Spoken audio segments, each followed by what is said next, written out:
오늘 말씀 로마서 8장 15절에서 17절 보도록 하겠습니다. 로마서 8장 15절에서 17절. 너희는 다시 무서워하는 종의 영을 받지 아니하고 양자의 영을 받았으므로 우리가 아빠 아버지라고 부르짖느니라.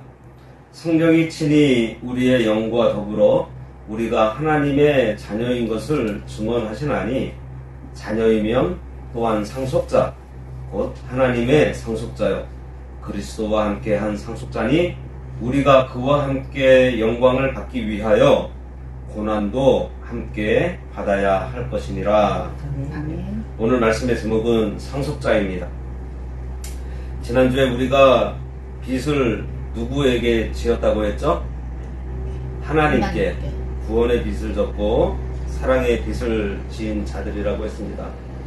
그런데 빚은 하나님께 졌는데 행실은 육신에게 빚을 진 자처럼 육신에 얽매여서 사는 것에 대한 책망을 하고서 이어서 너희는 믿음으로 하나님의 영의 인도를 받은 하나님의 아들로서 영으로서 몸의 행실을 죽이고 성령의 인도를 받으라는 말씀을 해 주었습니다. 오늘은 하나님의 아들로서 하늘나라의 상속자가 된 성도들에 대한 말씀이에요. 15절에 너희는 다시 무서워하는 종의 영을 받지 아니하고 양자의 영을 받았으므로 우리가 아빠 아버지라고 부르짖느니라 그랬습니다.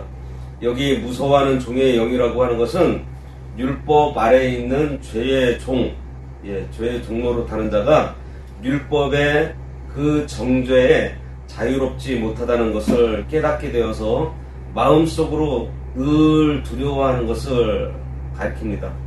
왜 두려워할까요? 이 세상에서 가장 무서운 두려움이 뭐죠? 죽음이에요. 죽을까봐. 그래서 그런 말들이 있잖아요. 배고파 죽겠네. 깜짝 놀라 죽겠네. 힘들어 죽겠네. 다 뒤에 뭐라고 그래요? 죽겠네. 중국에서는요, 배고프면요, 슬라 그래요. 그 슬라가 죽을 것 같다라는 말이에요. 그래서 우리 인간들에게는 그러한 두려움이 있습니다. 특히 불신자들에게, 율법의 정죄 아래에 있는 자들에게. 다시 말하면 율법 아래에 있는 자가 율법대로 행하지 못하기 때문에 이 벌을 받게 될 것을 무서워하는 것을 말하고 있습니다. 이것은 신자나 불신자나 죄값이 죽음이라는 것을 알고 있기 때문에 불신자들이 죽음과 천재지변 등을 두려워해서 일평생 근심 가운데 지내는 것을 의미하고 있는 말입니다. 갈라디아서 4장 21절에서 28절 말씀을 쭉 보면 율법은 종을 낳은 자로서 그의 자녀, 뭐죠? 율법에 속한 자로 더불어서 종노릇한다 그랬습니다. 그러나 예수님께서 십자가에 의해서 성취하신 이 구속사역은 성도들을 율법의 정죄에서 자유롭게 하셨고요. 부활과 영생을 소망하는 가운데 기뻐하게 하셨습니다. 요한복음 8장 34절에서 36절에 보면 예수께서 대답하시되 진실로 진실로 너희에게 이르노니 죄를 범하는 자마다 죄의 종이라. 종은 영원히 집에 거하지 못하되 이들은 영원히 거하나니 그러므로 아들이 너희를 자유롭게 하면 너희가 참으로 자유로우니라. 이렇게 말씀하셨어요. 이와 같이 성도가 그리스도 안에서 얻은 자유는요 확실합니다. 여기 다시라는 말이 강조되면서 쓰인 것도 바로 이것 때문이에요.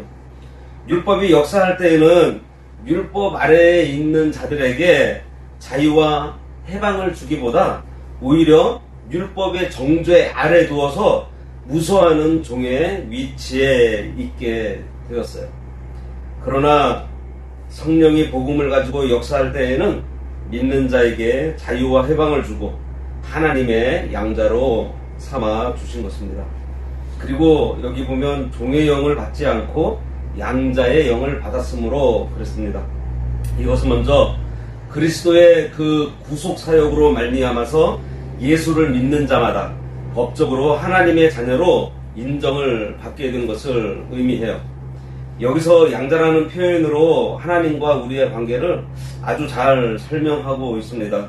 원래 하나님의 아들은 누구죠? 예수님 한 분뿐이고 우리 인간은 하나님의 아들이 될 수가 없어요. 왜냐하면은 피조물이잖아요. 네. 거기다가 죄를 지어가지고 오히려 마귀의 자녀였던 상태에 있었습니다. 그런데 믿음으로 하나님께서 우리를 의인으로, 의인은 뭐죠?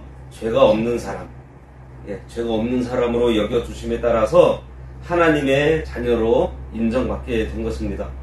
하나님께서 예수를 믿는 믿음을 보시고서 성도들을 하나님의 아들로 받아들여 주심으로 죄의 공포에서 원천적으로 벗어나게 된 거예요. 여기 양자의 영은 예수 그리스도의 영과 성도의 그 중생한 영이 연합된 영을 말합니다.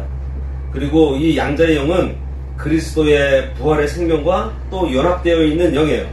로마서 6장 4절에서 5절에 보면 그러므로 우리가 그의 죽으심과 합하여 세례를 받음으로 그와 함께 장사되었나니 이는 아버지의 영광으로 말미암아 그리스도를 죽은 자 가운데서 살리심과 같이 우리로 또한 새 생명 가운데서 행하게 하려 함이라. 만일 우리가 그의 죽으심과 같은 모양으로 연합한 자가 되었으면 또한 그의 부활과 같은 모양으로 연합한 자도 되리라 그랬습니다. 그리고 갈라디아서 2장 20절에서는요, 내가 그리스도와 함께 십자가에 못 박혔나니 그런즉 이제는 내가 산 것이 아니요 오직 내 안에 그리스도께서 사신 것이라. 이제 내가 육체 가운데 사는 것은 나를 사랑하사 나를 위하여 자기 몸을 버리신 하나님의 아들을 믿는 믿음으로 사는 것이라고 했어요. 이렇게 중생한 사람은 누구나 양자의 영이 있어서 본능적으로 하나님을 아빠, 아버지라 부르게 돼요. 아빠라는 이 호칭은 진짜 아버지에게만 나오는 자연스러운 호칭입니다. 우리가 친구 아버님한테도 아버님 하는데 친구 아버지한테 아빠 그러지는 못하잖아요. 네. 본문의 이 아빠 아버지는요, 아랍어와 헬라어의 복합어로 기록이 되어 있어요. 그래서 이 중에서 앞에 있는 이 아빠는 그 아버지를 가리키는 그 아람어이고, 그리고 그 아버지에 해당하는 그 호파테르트는 헬라어인데 영어로 the father, 그 아버지라는 뜻이 있습니다. 예수님께서도 하나님을 가리켜서 아빠, 아버지여 라고 부른 경우가 마태복음 14장에 아마 기록되어 있습니다. 아빠라는 말은 아이들이 본능적으로 아버지를 부르는 그 말이고, 이 아버지는 좀 혈연 관계적인 신뢰로 아버지하고 부르는 그러한 말이에요. 성도가 하나님의 영을 받아서 그의 자녀가 되었기 때문에 본능적으로 아빠라고 부르는 것이 당연하면서 자연스러운 거예요. 우리가 기도할 때 아버지하고 부르짖으면서 찾잖아요. 처음에 어린아이가 말을 배우면서 가장 먼저 하는 말이 아빠라고 한다고 합니다. 근데 이게 누가 가르쳐줘서 하는 말이 아니고 연습해서 하는 것도 아니에요. 본능적으로 이렇게 나오는 그러한 말입니다. 보면은 우리나라에서는 아빠라 그러고 일본과 중국에서는 빠바라 그럽니다. 빠바. 그리고 영어에서는 뭐라 그러죠? 파파라 그러죠. 그리고 아랍 아이들은 아바 이렇게 한다 그러더라고요.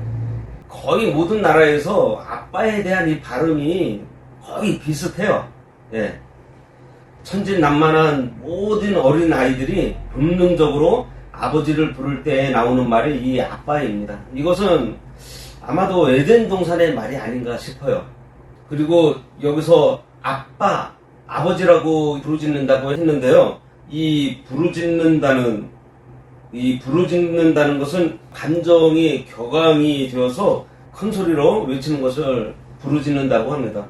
여기서는 성도들이 하나님의 자녀가 된 그 기쁨을 이기지 못해서 큰 소리로 하나님을 자신의 아버지로 부르는 것을 의미하고 있어요. 이것은 실로 하나님께 대한 그 무한한 신뢰와 그 사랑의 표현이라고 할 수 있겠습니다. 16절에 보면 성령이 친히 우리의 영과 더불어 우리가 하나님의 자녀인 것을 증언하시나니 그랬습니다. 성령의 도움 없이는 자신이 하나님의 자녀라는 것을 믿을 수 없고 또한 믿어지지도 않아요. 성령께서 우리로 믿게 하시는 역사가 없이는 우리가 하나님이 아버지라는 것을 이해할 수가 없고 따라서 하나님에 대해서 아빠, 아버지라고 부르는 일이 일어나지 않는다는 사실입니다. 아빠, 아버지는 어디까지나 아들만이 부를 수 있는 호칭이에요. 그러므로 하나님을 가리켜서 아버지라고 부르는 것은 예수 그리스도를 제외하고서는 성도들에게만 부여된 특권이라는 것. 더욱이 자신을 하나님의 자녀로 확신하지 못하는 사람이 하나님을 찬양하며 하나님께 기도하고 헌신하면서 아버지라고 부른다는 것은 불가능한 일입니다. 그래서 이것이 믿어지는 성도는 히브리서 4장 16절의 말씀처럼요, 하나님의 은혜의 보좌 앞에 담대히 우리가 나아갈 수 있고 하나님 아버지를 아빠 아버지라고 자연스럽게 부른다는 것은 뭐예요? 성령이 우리 안에 내주에 계신다는 증거입니다. 17절에 자녀이면 또한 상속자 곧 하나님의 상속자요 그리스도와 함께한 상속자니 우리가 그와 함께 영광을 받기 위하여 고난도 함께 받아야 할 것이니라. 여기서 자녀는 그리스도 안에서 우리가 하나님과 부자지간이 된 사실, 즉 하나님의 양자가 된 것을 말합니다. 그런데 이 양자 또는 자녀라는 말은 이미 뭐를 포함하고 있는가 하면 상속이라는 개념을 포함하고 있어요. 왜냐하면 장자의 몫이 다른 자녀들보다 좀 더 많이 상속되는 것은 있을 수 있겠지만 아버지의 이 기업은 모든 자녀들에게 나누어서 상속되어서 보존되게 하나님께서 법을 정해 주셨습니다. 일찍부터 유대 사회에서는 예를 들어서 아들이 없는 경우에도 그 상속권을 딸들에게 인정을 했었습니다. 그래서 그 재산을 보존하기 위해서 딸은 지파로 출가하는 것을 금했어요. 예. 그리고 신약시대 당시에서도 이 로마 사회에서는 친자와 양자를 막론하고서 이 상속권을 갖게 이 법적으로 보장하기도 했습니다. 성도들이 하나님으로부터 받는 이 상속은 믿는 자 모두에게 주어지는 먼저 부활과 영생, 그리고 우리가 충성했을 때 받는 상급이 있습니다. 그런데 이 일에 있어서 그리스도와 함께한 상속자라는 것은요, 성도들이 하나님께로부터 상속을 받게 되는 것이 어디까지나 뭐예요? 그리스도께서 성취하신 구속 사역 때문에 우리가 받게 되었다는 거예요. 그리고 그리스도께서 이미 부활하셔서 하나님으로부터 부활의 상속을 받으신 것을 나타내 보이셨으므로 그것이 장차 성도들이 받을 상속에 대한 보장이 된다는 것을 의미하기도 합니다. 자신을 그리스도와 함께 십자가에 못 박은 성도들은 그리스도께서 부활하시고 하늘의 영광을 되찾으신 것처럼 장차 그 영광에도 동참하게 된다는 거예요. 여기 바로 이어서 나오잖아요. 우리가 그와 함께 영광을 받기 위하여 고난도 함께 받아야 할 것이니라 그랬습니다. 이 말씀을 집중해서 읽지 않으면은 우리가 고난을 받지 않으면 구원도 하늘나라의 영광도 누리지 못한다, 그런 말로 들릴 수도 있습니다. 그런데 그런 의미가 아니에요. 만일 그렇다면은 그리스도께서 우리를 위해서 십자가에서 대신 고난당하신 그 희생이 아무런 의미가 없어지는 것입니다. 다만 이것은 우리가 그리스도와 한 몸이 되었기 때문에 그리스도께서 고난당하신 것처럼 우리도 필연적으로 고난을 당하게 된다는 사실입니다. 그리고 성도는 고난 가운데에서 끝까지 이 신앙의 인내를 하게 됨으로 해서 결국에는 예수 그리스도의 그 찬란한 그 영광에 참여할 수 있게 된다는 거예요. 이와 관련해서 예수님께서도 너희가 세상에 속하였으면 세상이 자기의 것을 사랑할 것이나 너희는 세상에 속한 자가 아니요 도리어 내가 너희를 세상에서 택하였기 때문에 세상이 너희를 미워한다. 이렇게 말씀하셨고 요한복음 15장 19절에서 이렇게 말씀하셨고요. 그리고 또 뭐라 그러셨냐면은 세상에서는 너희가 환난을 당하지만 담대하라. 내가 세상을 이겼다. 하고 요한복음 또 16장 33절에도 말씀하셨습니다. 하나님의 기업을 물려주기 위해서 성도들에게 그 자격을 얻기에 하기 위해 고난을 통해서 연단시켜 순도 높은 금으로, 순금으로 만들어 주시는 거예요. 그 자격은 고난 중에서 믿음을 지킴으로 만들어진다는 사실을 오늘 말씀을 통해서 우리가 알 수 있습니다. 로마서 5장 3절과 4절에서 다만 이뿐 아니라 우리가 환난 중에도 즐거워하나니 이는 환난은 인내를, 인내는 연단을, 연단은 소망을 이루는 줄 안다고 바울은 말하고 있어요. 그리고 야고보서 1장 2절과 4절에서는요. 너희가 여러 가지 시험을 만나거든 온전히 기쁘게 여기라 그랬습니다. 이는 너희 믿음의 시련이 인내를 만들어내는 줄 너희가 알미라. 인내를 온전히 이루라. 이는 너희로 온전하고 고비해서 조금도 부족함이 없게 하려 함이라. 이러한 말씀이 있어요. 환난과 고난 가운데 믿음을 지켜 그리스도의 인격과 실력을 만들어서 그리스도와 함께 상속받는 자리에 나가게 해주기 위해서 뭐를 우리가 이겨내야 된다고요? 고난. 성도는요, 고난을 당하게 되어 있습니다. 앞에서도 말씀드렸듯이요, 이 세상은 성도를 미워해요. 어떻게 해서든지 시비를 걸어서 넘어뜨리려고 해요. 우리는 그리스도의 고난에 그냥 참여하는 게 아니고요, 많이 참여해야 돼요. 그래서 그리스도의 형상을 이루어서 하나님의 기업을 많이 받는 자가 되도록 힘써야 하겠습니다. 우리가 고난 받아봤자 얼마나 당하겠어요? 그 예수님의 그 십자가 고난 생각하면은 우리가 당하는 고난 아무것도 아닙니다. 예. 그리스도의 고난에 참여한 것만큼 기업으로 받을 그 영광도 크다는 사실에 우리가 소망을 갖게 됩니다. 사도 바울이 이 진리를 깨달아서 고난에 참여하여 부활의 권능을 얻기를 힘썼다 그랬어요. 어디 나와요? 빌립보서 3장 10절에 보면요. 내가 그리스도와 그 부활의 권능과 그 고난에 참여함을 알고자 하여 그의 죽으심을 본받아 어떻게 해서든지 죽은 자 가운데서 부활에 이르려 하노니. 사도 요한도요. 예수님의 환난에 참여함으로 그 나라와 참음에 참여했다고 말하고 있습니다. 요한계시록 1장 9절인데요. 나 요한은 너희 형제요 예수의 환난과 나라와 참음에 동참하는 자라. 하나님의 말씀과 예수를 증언하였으므로 말미암아 반모라 하는 섬에 있었더니. 예수님을 증거함으로 해가지고요 반모섬에 유배당한 것을 얘기하고 있는 거예요. 누구보다 예수님께서는 모든 고난의 잔을 다 받으셨습니다. 참 그 무서운 십자가에서 죽으셨어요.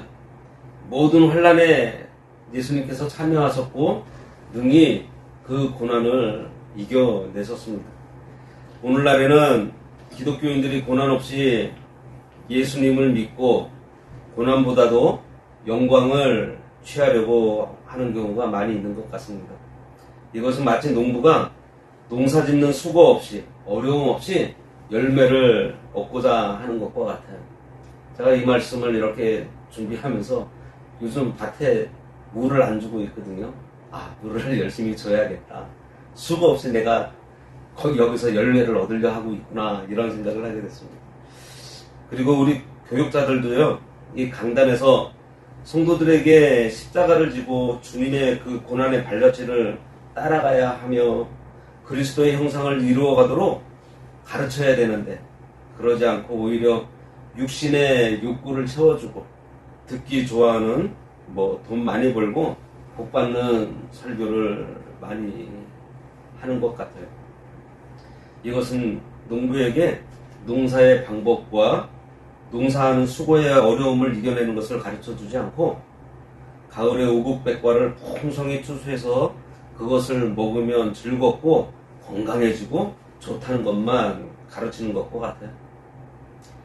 교육자가 성도에게 십자가를 지고 가는 길, 모든 고난을 겪어야 될 것, 그리고 믿음을 지키면은 반드시 고난이 온다는 것, 또 말씀대로 살다 보면 또 환난이 온다는 것. 그래서 그러한 고난들을 잘 인내하며 이겨나가며 구원을 이루어 나가는 법을 바로 가르쳐 줘야 합니다.